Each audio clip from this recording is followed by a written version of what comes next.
worked with Dr. Pippins in order to test the palatability of the new formulation for LPVR and antiretroviral HIV treatment. I'm Callie. I'm Cody. I'm Allie. And I'm Hannah. And let's get started. So as you may know, human immunodeficiency virus is a sexually transmitted disease that weakens the immune system. According to the Center of Disease Control and Prevention, over 36.9 million people are currently living with HIV worldwide. If left untreated, HIV can ultimately develop into a more serious disease known as AIDS. Since the 2000s, more than 26.5 million people have died from AIDS. There is currently no cure for HIV or AIDS, but there are preventative measures and treatments that can be utilized in order to decrease the prevalence of the disease. One successful treatment method is known as antiretroviral therapy, which uses the combination of antiretroviral drugs in order to decrease the amount of HIV in the blood. One successful combination is the combination of the drugs lopinavir and ritonavir, which work to decrease the amount of HIV in the blood, which allows T cells to replicate normally, which strengthens the immune system. The World Health Organization recommends LPVR as a first-line antiretroviral treatment for all HIV-infected infants and children between 14 days and 3 years of age. There are two main issues with LPVR though. The first, LPVR oral liquid formulation contains 42% ethanol and 15% propylene glycol, which happens to be very aversive in its taste. The poor palatability of LPVR is a significant barrier to medication adherence. The oral liquid formulation, the oral liquid formulation is also not heat stable and requires refrigeration up to the point of administration. This challenges the logistical availability of the drug, especially in countries like Africa and Asia, where there's little to no refrigeration. Keeping products such as the LPVR at a temperature range of 2 to 8 degrees requires refrigeration during distribution, storage, and shipping. There is an urgent need for highly palatable LPVR formulations that does not require cold chain shipping and storage. PATH is an international nonprofit organization and a leader in global health innovation. PATH wanted to decrease LPVR's dependence on cold chain shipping and storage. In order to optimize product stability, PATH has developed freeze-dried tablet technology.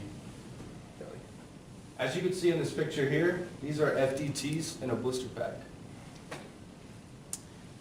Freeze drying works by freezing the oral liquid medication and then eliminating the water particles through a vacuum system. Freeze drying increases the product's stability by increasing the temperature threshold while maintaining potency during transportation and storage in countries and communities with restricted power for refrigeration. However, when reconstituted, the LPVR contains no ethanol. As you can see in this picture right here, it takes less than 1 milliliter of water to reconstitute the LPVR back into its oral liquid form. PATH has asked our lab to test to see whether this new FDT formulation is aversive or not. The purpose of our study was to test if the freeze-dried tablets were aversive or not, to find a comparable bitter stimulus to the FDT containing LPVR to allow for future testing, and to determine if the bitterness of the FDT containing LPVR could be masked with sucrose in order to be less aversive and increase palatability. We hypothesized that the FDT would be aversive, and we also hypothesized that adding sucrose to the FDT containing LPVR would mask the bitter taste, which would make it more palatable. This study was conducted on 13 naive male Sprague Dawley rats that were allowed free access to food throughout the experiment. However, the rats were water restricted throughout the day except for 15 minutes following the completion of testing for that day. The purpose of water restriction was in order to motivate the rats to live during testing. Each day, the subjects were exposed to 4 concentrations of FDT containing LPVR. The FDT LPVR with a ratio of 1 to 30 was the lowest concentration, consisting of 1 LPVR tablet dissolved in 30 milliliters of water. Listed in increasing order, FDT 1 to 3 consisted of 1 tablet dissolved in 3 milliliters of water. FDT 1 to 2 consisted of 1 tablet dissolved in 2 milliliters of water. And finally, FDT 1-to-1 consisted of 1 tablet dissolved in 1 milliliter of water, making it the strongest concentration. We also tested an FDT placebo that did not contain any active drug. Additionally, we tested 3 concentrations of quinine that were matched to the bitterness of FDT. We also used 2 concentrations of sucrose with the goal, in order to match the bitterness of FDT and quinine. So as I tell you guys what's going on, you can see what the rat is doing over there. In order for the rats to be exposed to the chemical stimuli, they were placed in brief access chambers that isolated rats' orosensory influences by providing controlled access to the chemical stimuli. Each rat was placed in the chamber one at a time and exposed to 30 trials of the chemical stimuli previously mentioned. In addition, intermittent water trials were presented between selected stimuli in order to normalize stimulus licks to account for the individual differences in lick rates and motivation. At the beginning of each trial, the shutter of the rig opened, allowing the bottle spout to be accessible to the rat. The rat had access to each particular stimulus for 30 seconds, in which time he could approach and lick the spout. If the rat did not approach and lick the spout within the first 30 seconds, that trial would end and would then go to 2 retried trials before moving on to the next stimulus. If the rat approached the spout within the first 10 seconds, it was a good indication that the rat was motivated to sample that stimulus. For each trial, a number of licks, latency until first lick, and average interlick interval were reported. We then analyzed the data for each stimulus by converting the number of licks into a standardized lick ratio that accounted for the individual differences in lick rates independent of the motivational state of that rat during the testing session. We first calculated maximum potential lick rates and then divided the average number of licks by maximum potential lick rates. A 1 on a standardized lick ratio represented the greatest number of licks that a rat could lick during a 30-second period.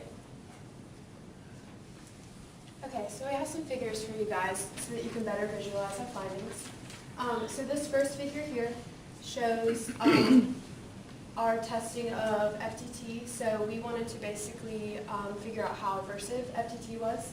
So as you can see here, these rats were pretty thirsty. So water allows us to visualize the highest licking rate from these guys. Also, FDT placebo and the body weight adjusted was not significantly different than water, suggesting that it was not aversive. So in increasing order, so FDT 1-to-1 was our highest concentration. And as you can see here, they increased in aversiveness, which means they're more bitter. Then, because we had limited access to this drug, we used quinine in order to match the bitterness, as you can see here. This graph helps you better visualize that there were no significant differences in bitterness, meaning that quinine and FDT were equally as aversive. So then we wanted to mask the bitterness with sucrose. So we used different concentrations of sucrose. As you can see, 750 millimolars of sucrose successfully masked quinine. However, an interesting finding is that the same concentration of sucrose was unable to mask FDT.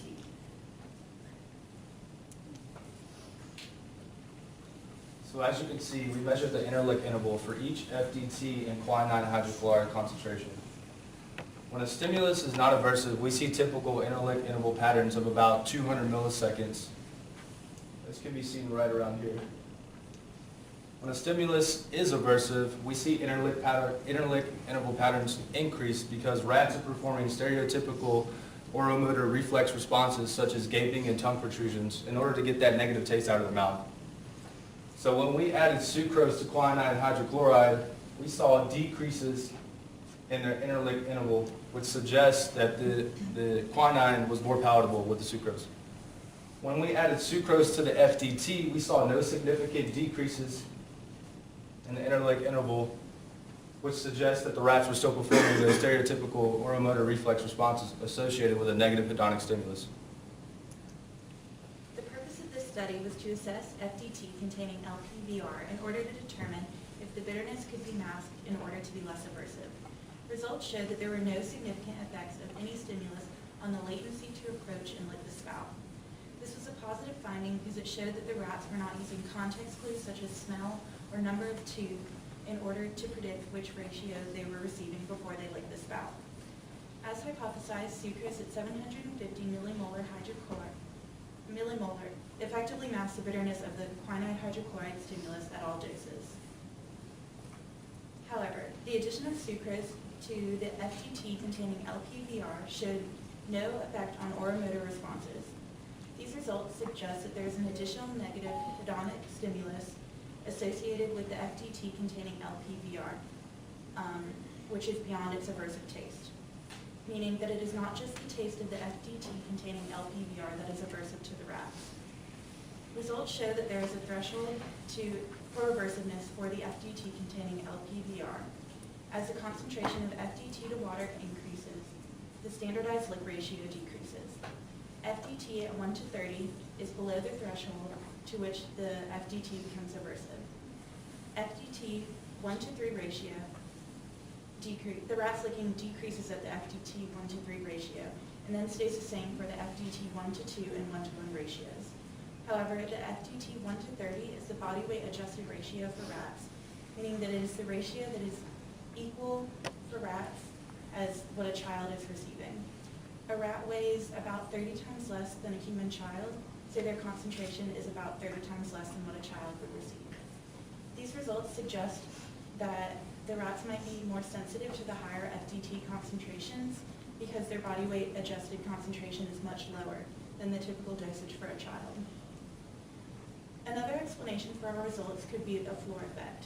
FDT 1 to 1 and 2.5 millimolar quinine hydrochloride have similar licking patterns. However, the FDT 1 to 1 might be actually several times more aversive, which could be why masking it with sucrose was ineffective. Rats might have a difficult time differentiating between an averse and highly aversive stimulus, which might suggest why the standardized lick ratios look similar. To see if there is a generalization and overall floor effect, we could test by adding more averse concentrations of quinine hydrochloride, and if there were a floor effect, we would predict no difference in the higher concentrations of the quinine hydrochloride. Another explanation might be the presence of non-taste sensory cues that prompt a specific aversive stimulus. Rats could have learned to associate the non-taste sensory cues with the aversiveness of FDT containing LPVR alone, and then they might continue to avoid the LPVR even when it is masked with sucrose. These non-taste sensory cues, such as olfactory cues or textural cues, might have prompted this potential association.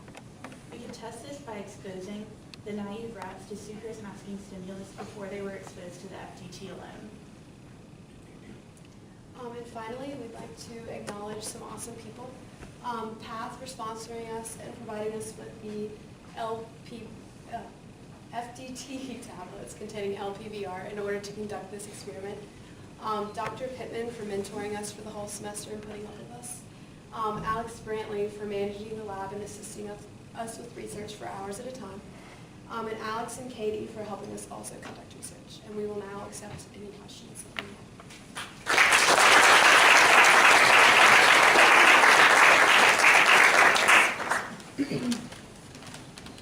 Yes, sir.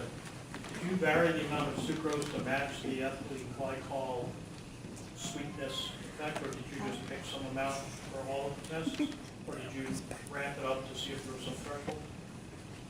We picked the amounts for all of the concentrations. How are you able to create the association between the bitterness values of the quinine and the FDT tablets? Well, quinine, from past research, has been historically research is a very bitter stimulus, so we were able to match the bitterness of the FDT with our different concentrations of quinine. That answers your question. So what is your recommendation to PATH, and what do you think their next step will be with these data?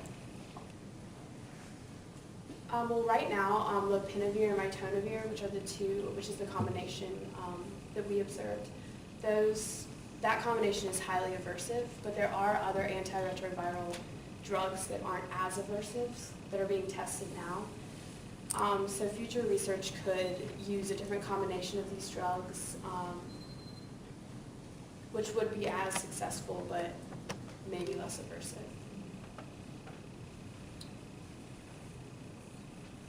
Is there a possibility if the olfactory interference is one of the issues, is there a possibility of masking the olfactory with an olfactory stimulus like the sucrose is masking the taste? Is that something that you're thinking about testing, or is? Yeah, that's very interesting. I think that these LPVR tablets can be masked by things like yogurt or pudding or something like that, but I'm not necessarily entirely sure. That would be very interesting to research.